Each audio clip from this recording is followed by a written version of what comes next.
Good afternoon and welcome to Express News. I'm Shubhendu Ghosh. Let's begin with the stories. Russian President Vladimir Putin will arrive in India on Thursday for a high-stakes two-day state visit, his first since 2021. President Putin will join Prime Minister Narendra Modi for the 23rd India-Russia Annual Summit, aimed at taking the bilateral partnership to a qualitatively new level. Ahead of his high-stakes two-day state visit to India, Russian President Putin said on Wednesday that Moscow aims to elevate cooperation with India to a qualitatively new level with deeper economic engagement. Russian President also said that he will discuss increasing imports of Indian goods to the Russian market with Prime Minister Narendra Modi. Ahead of Putin's visit, security agencies are on high alert with extensive security grid deployed across the national capital, covering all routes and engagements.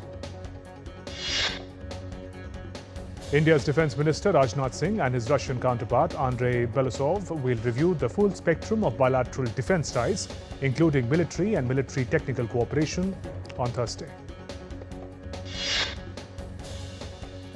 Both Ministers Singh and Belousov will co-chair the 22nd India-Russia Intergovernmental Commission on Military and Military Technical Cooperation, to be held on Thursday in New Delhi. A two-day India-Russia Business Forum kicked off in the national capital on Thursday, coinciding with Russian President Putin's visit to India. It was opened in the presence of Deputy Chief of Staff of the Presidential Executive Office of the Russian Federation, Maxim Orekshin, and Indian Minister Piyush Goyal. India-Russia Business Forum opened on Thursday with India's Minister of Commerce and Industry, Piyush Goyal, quoting Prime Minister Modi when he said that Russia is India's steadfast companion in joy and sorrow, strengthening bilateral ties. Russia-India Forum will boost bilateral trade to 2030 target through expanded Indian pharma exports, increase Russian purchases of Indian food and digital services collaboration.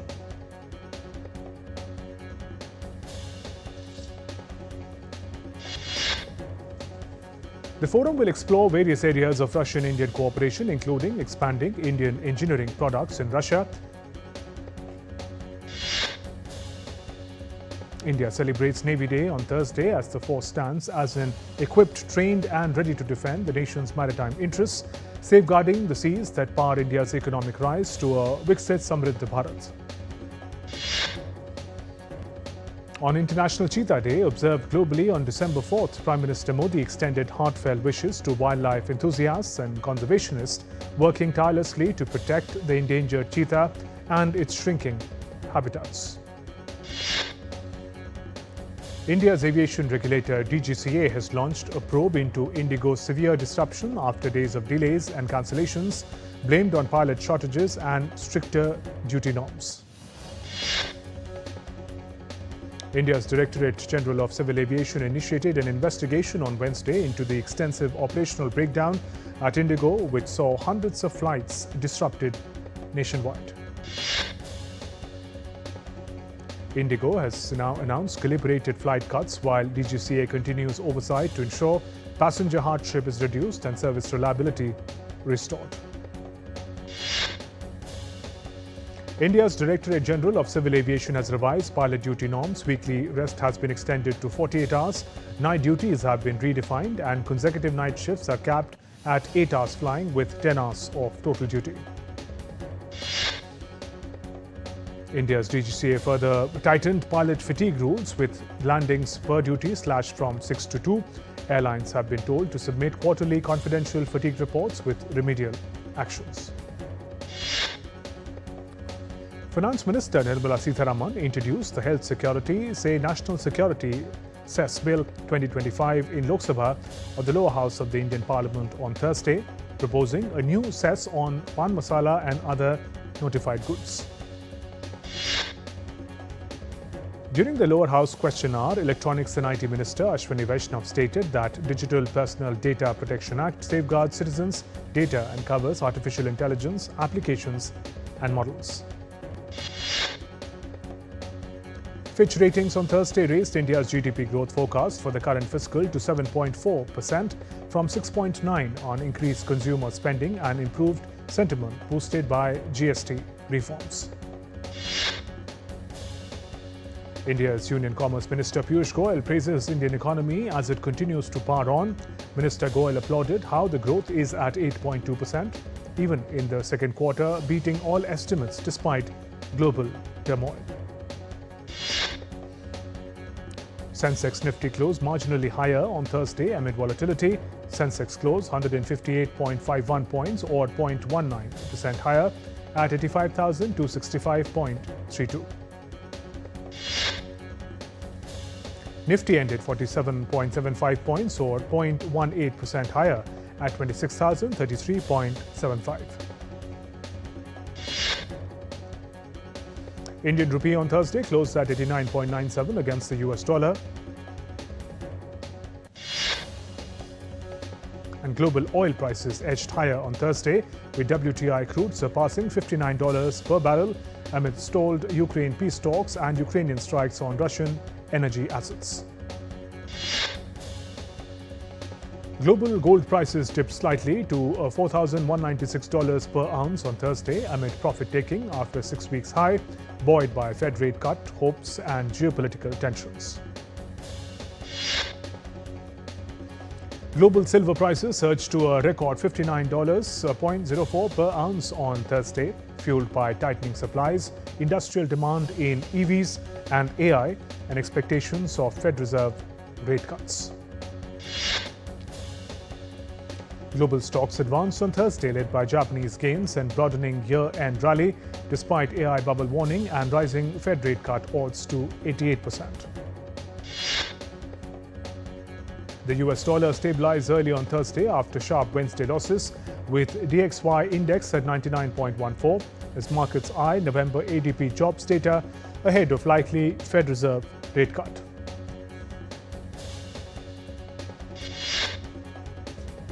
The Data Security Council of India said that India's cybersecurity product revenues are expected to grow to around $6 billion by 2026.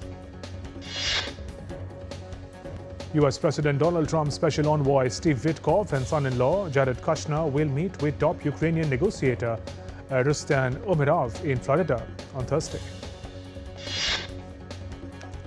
Donald Trump's envoys returned from Moscow, where their meeting with Russian President Putin on ending the conflict with Ukraine did not produce a breakthrough.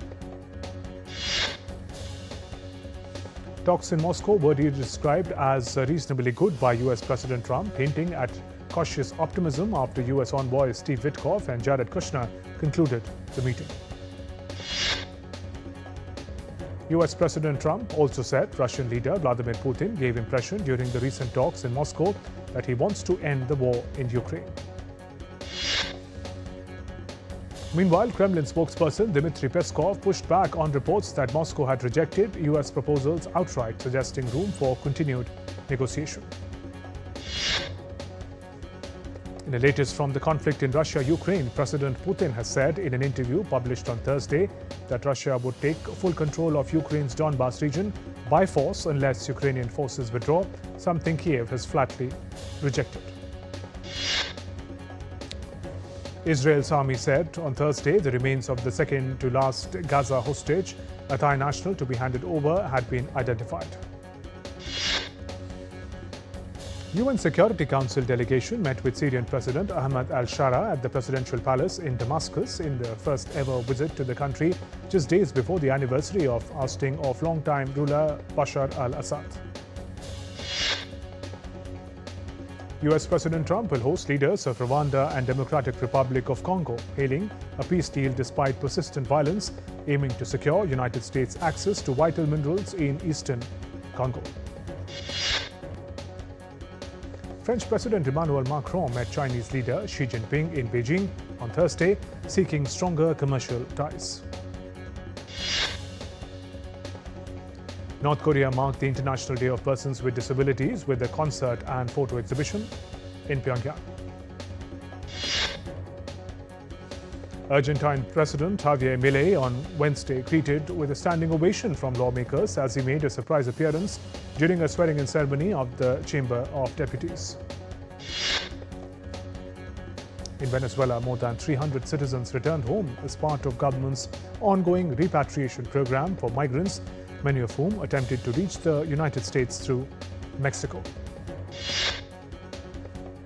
In the U.S., Texas state authorities fined 23 undocumented migrants hidden in a truck on the U.S.-Mexico border as the Trump administration presses its crackdown on illegal immigration. Brussels is planning a new antitrust investigation into Meta platforms over its rollout of artificial intelligence features in WhatsApp. Former Honduran President Juan Orlando Hernandez thanked President Trump of the U.S. for pardoning him for a 45-year prison sentence of drug trafficking, saying U.S. President changed my life. Honduras again halted the publication of official results in the presidential election as centrist Salvador Nasralla maintained a narrow lead ahead of Trump-backed conservative Nasri Asfura. The U.S. military is ramping up its presence in Puerto Rico, deploying Osprey aircraft, naval ships and additional personnel as Washington intensifies pressure on Venezuela. Norwegian Defence Minister attended a welcome ceremony and inspected the Guard of Honour at London's Horse Guards Parade during his visit to the United Kingdom. We're heading for a short break. There's more coming up.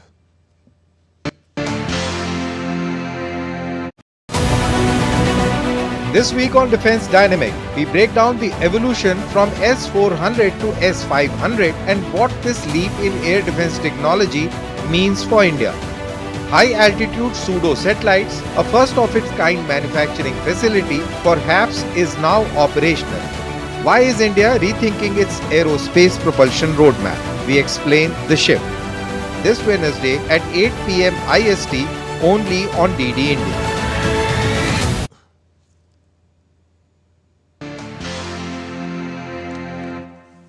Welcome back. You're watching Express News. I'm Shubhendu Ghosh. Let's resume. Jammu and Kashmir Srinagar recorded a sharp drop to minus 4.4 degrees Celsius, deepening the winter chill across the Kashmir Valley as several areas reported sub-zero temperatures.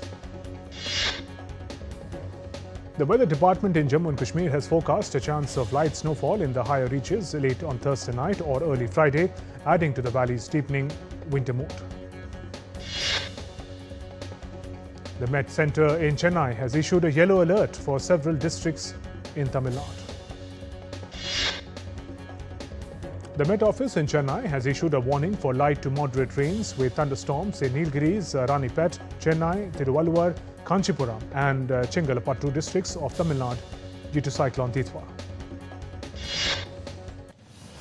India's capital New Delhi recorded a significant improvement in air quality on Thursday according to Central Pollution Control Board. In Indonesia, the Met Agency warned that three hardest hit provinces on the island of Sumatra will see moderate to heavy rains between Thursday and Friday. In Indonesia, survivors of the deadly flooding have voiced frustration over the slow arrival of rescue efforts and aid. The disaster toll in Sri Lanka continues to rise with 479 deaths and more than 350 people missing, as Kandy records the highest number of fatalities. India continues its humanitarian assistance in Sri Lanka through coordinated rescue medical relief operations under Operation Sagar Bandhu.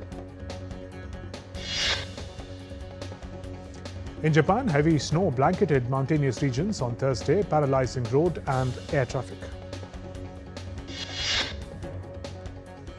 A newly hatched macaroni penguin chick made its first public appearance at the Galveston Aquarium, United States, delighting visitors on Wednesday.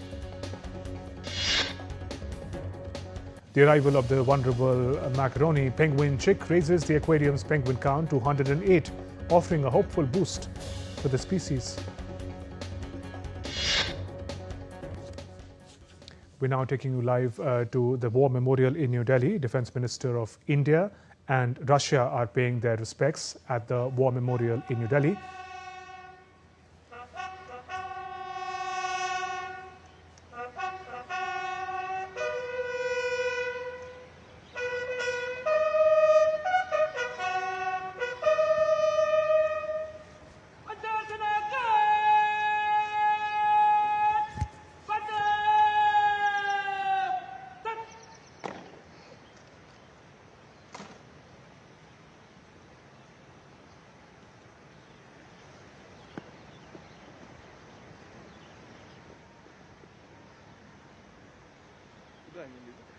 Все, мы, наверное, обратненько, да?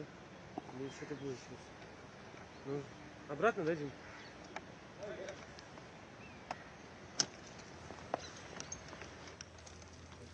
Those visuals came in from New Delhi, from the National War Memorial. Defense Minister of India and Russia, Indian Defense Minister Rajnath Singh, Russian counterpart Andrei Belousov paying their respects at the National War Memorial in Delhi. Later today, President of Russia, Vladimir Putin, will be visiting India on a two-day state visit. Let's now continue with Express News.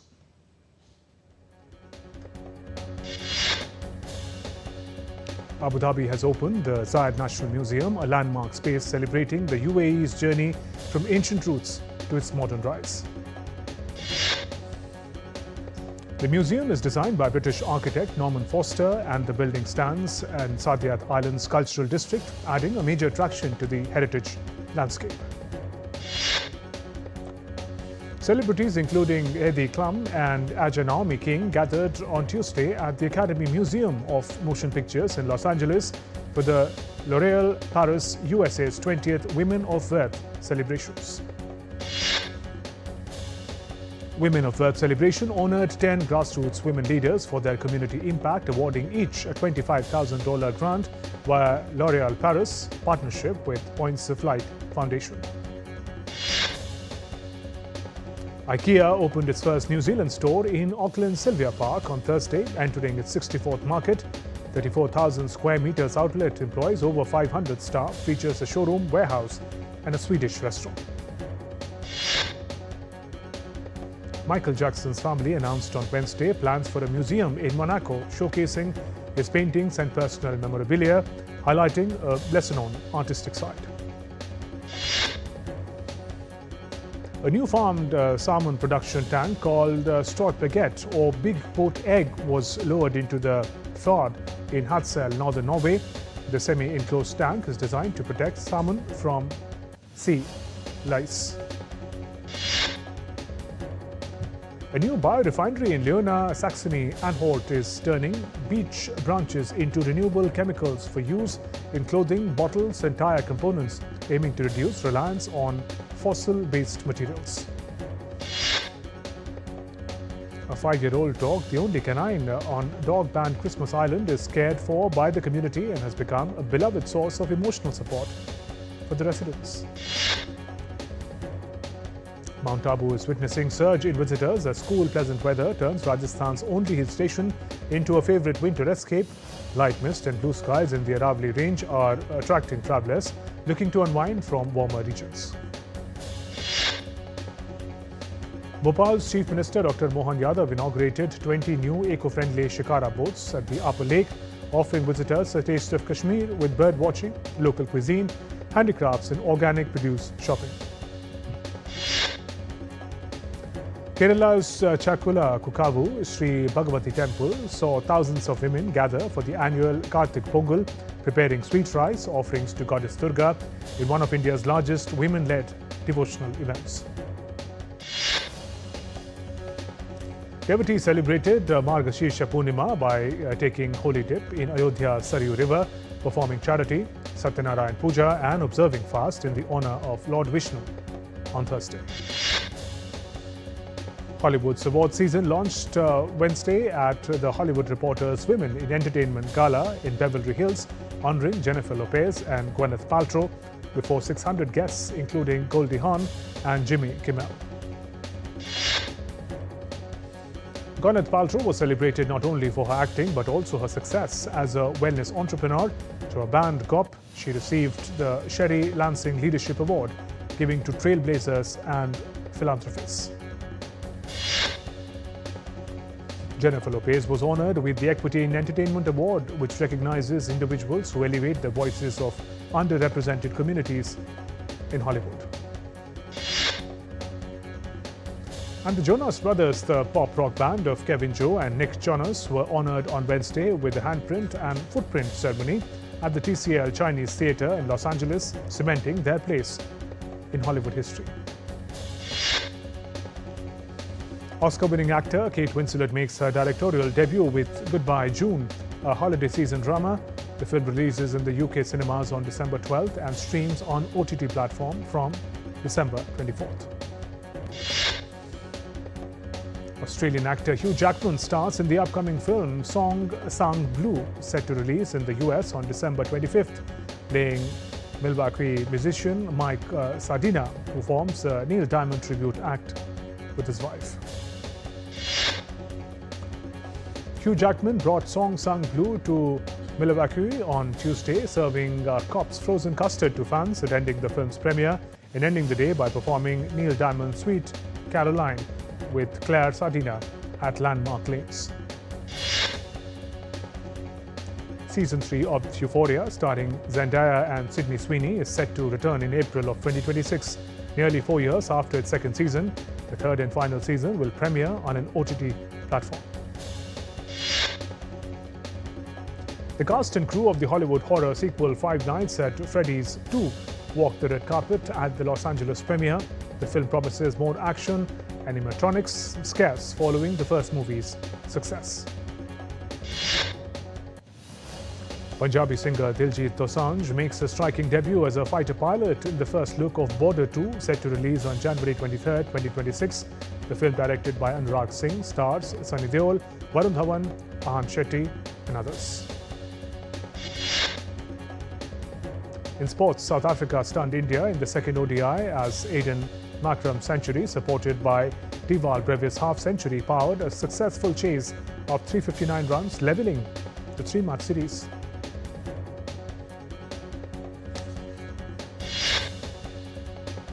Despite Virat Kohli's record century and Ruturaj Gaikwad's stun in the commanding 195-run stand, India's effort went in vain as the Proteas chased 359 with 4 wickets remaining.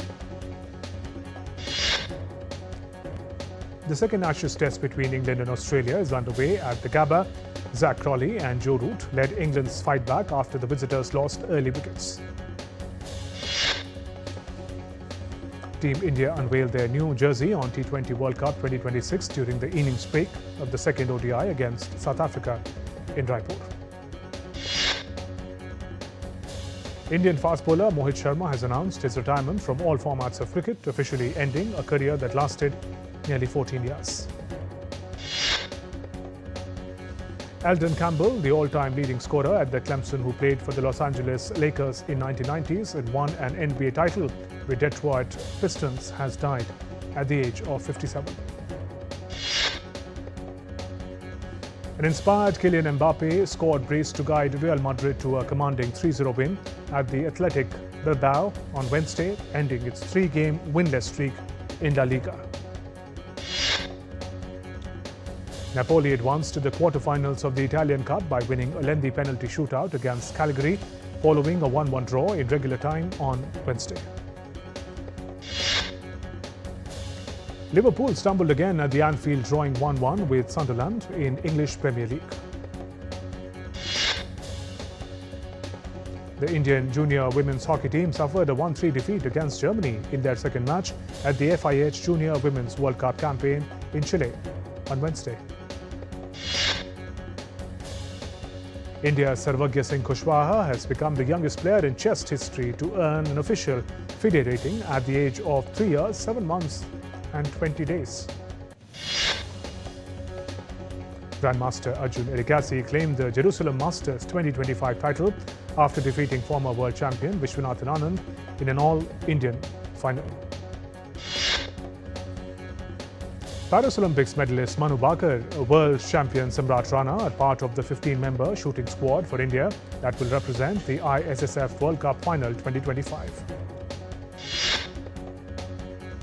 FIFA previewed the 2026 World Cup draw featuring 48 nations in 12 groups, hosted by Rio Ferdinand, with stars Tom Brady, Kevin Hart and Andrea Bocelli adding glamour. Germany will host the 2029 Women's European Championship. UEFA confirmed the decision, marking Germany's third time as host after 1989 and 2001 triumphs on home soil. And with that, we conclude this edition of Express News. Namaskar.